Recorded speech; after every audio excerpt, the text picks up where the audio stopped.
What's going on YouTube? It's that guy right here coming at you with my UFC 300 fight predictions.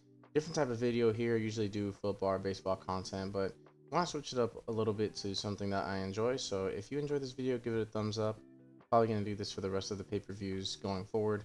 And let's just go ahead and get right into it. So first fight on the card, absolute banger of a card, by the way. You got Figueiredo versus Cody Garbrandt. Figueiredo's second fight at 135, I believe. I like Figueiredo here. I mean, Cody Garbrandt is way past his prime, I feel. Figueiredo has just fought Moreno 4 times and had one fight at 135. And he's just probably a better all-around fighter than Cody Garbrandt by a long mile. So yeah, I know there's a good height difference here. Even though Figueiredo has the advantage in reach, I don't know how Cody Garbrandt's boxing is going to fare with Figueiredo's overall game. So I'm going to take Figueiredo here in the first fight. If I were to pick a method, I would say probably by knockout. I'm going to take knockout Figueiredo. Second fight on the prelim, we got Bobby Green versus Jim Miller. And this is just going to be a scrap, especially with this 300K bonus that they're doing. I like Jim Miller here. I mean, I feel like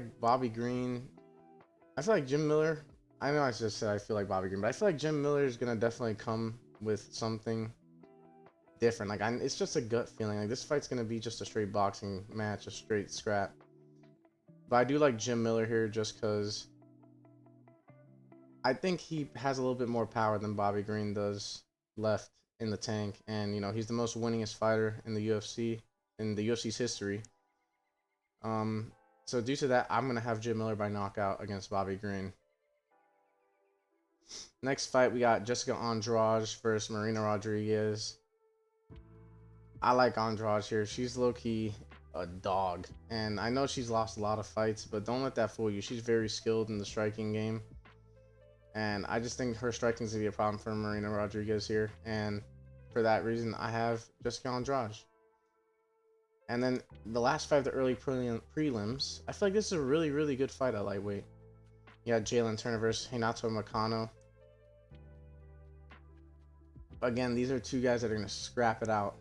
I'm really high when it comes to Jalen Turner going forward in the future. I know his record doesn't show much, but his size is going to be a problem once he pieces it all together. I mean, he's only 28 years old. He has a good amount of UFC experience. I like Jalen Turner here.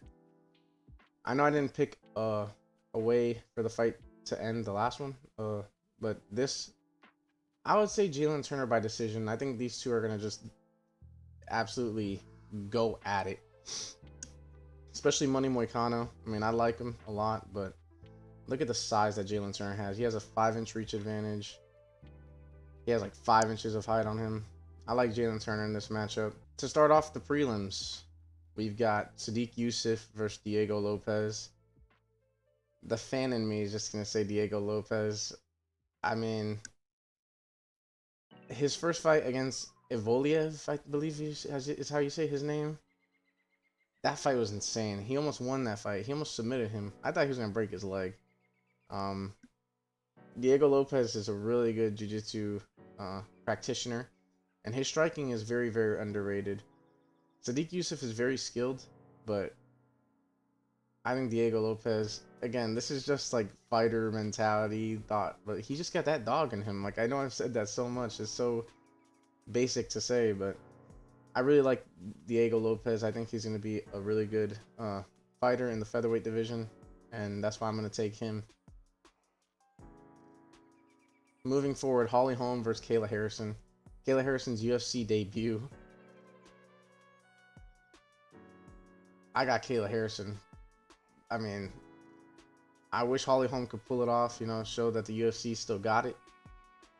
But Kayla Harrison's going to show that she's a problem, especially at that division. Maybe secure herself a title fight next. Who knows? She's 16-1. She's a champion. And I believe it was PFL. She's gonna probably maul Holly Holm, so I'm gonna go with Kayla Harrison in this one, via submission or decision maybe.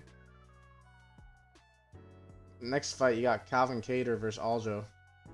Aljo's featherweight debut. He weighed in at 146. I believe Calvin Kattar hasn't fought in a while, and due to that, I do like Aljo's chances. I know there's a bit of a height difference here, but Aljo's reach is pretty much there with him. Aljo's wrestling is insane. His cardio is going to be even better at 145. Calvin Kattar is a very elite striker, though. Probably one of the best boxers that Aljamain Sterling has fought, other than Sean O'Malley, maybe. So that might present a little bit of a problem, you know, closing that distance. But I believe Aljamain Sterling's elite wrestling skill is going to show. And I'm going to have him by... This will be a decision. I have Aljo by decision here. Moving on to the last fight of the prelims, which this should be the first fight in the main card. I don't know why Bo Nickel. I'm sorry. No offense to Bo Nickel. He's going to be a problem in the middleweight division, but shouldn't be the first fight in the pay-per-view, especially this pay-per-view. But you got Yuri versus Alexander Rakic. This is such a tough fight because both guys are very, very skilled. But I like Yuri coming back here. I mean, he's younger. He has way more fight experience. He was a champion. I wouldn't say he got unlucky or, you know, Pereira got lucky. But, you know, he was fighting really well against Pereira at first. And I just think Yuri's unorthodox striking is going to be a problem for Alexander into this fight. I'm going to have Yuri by knockout here. I think one of these guys is going to put the other out. This fight's going to finish in a knockout for sure.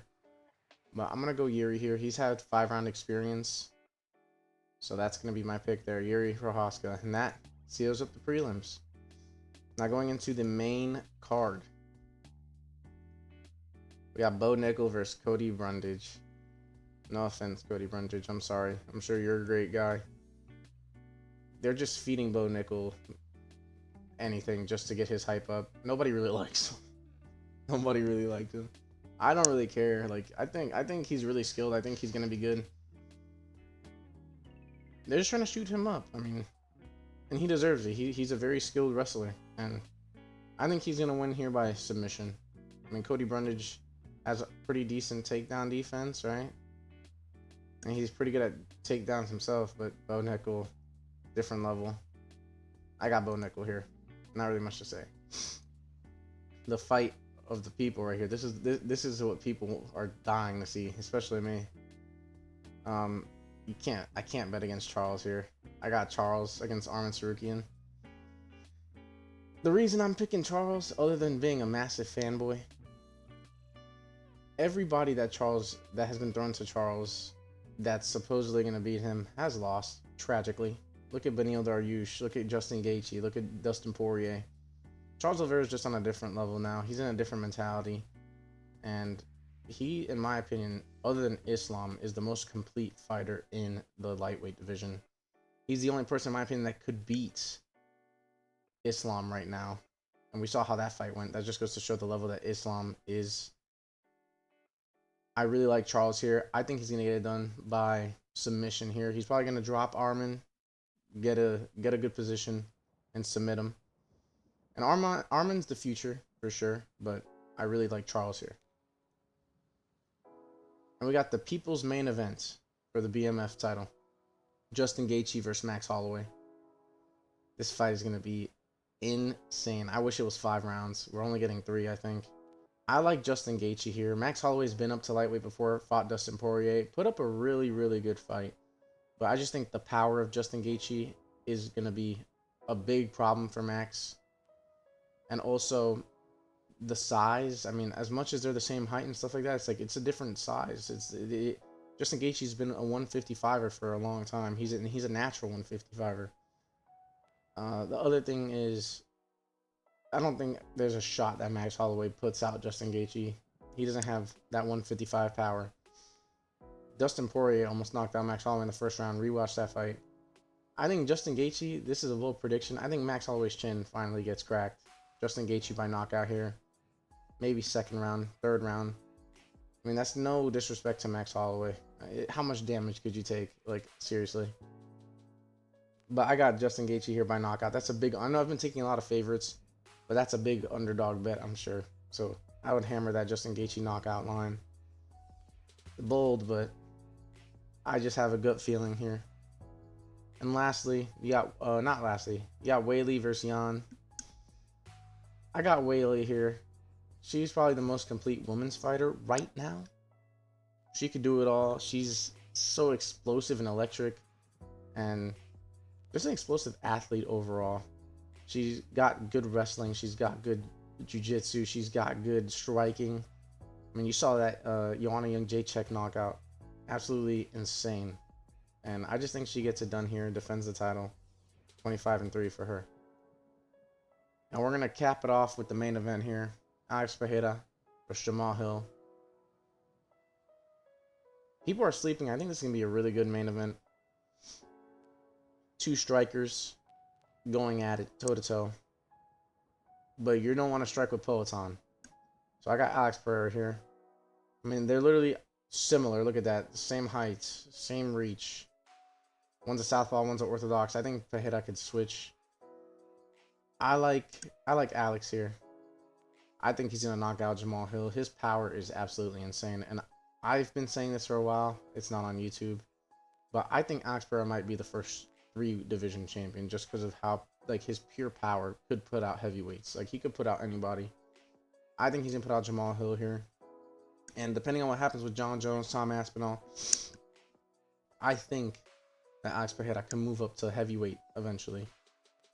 But we'll see. He's got the weight and the size to do it. Don't overlook Jamal Hill's striking, though. He's definitely a really, really good boxer.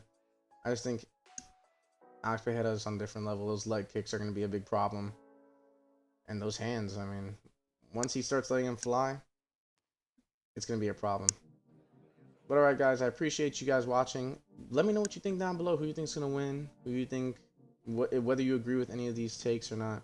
It's my first UFC video. So if you enjoy it, leave it a thumbs up, hit that subscribe button for more. And I'll catch you guys next time. Enjoy the card.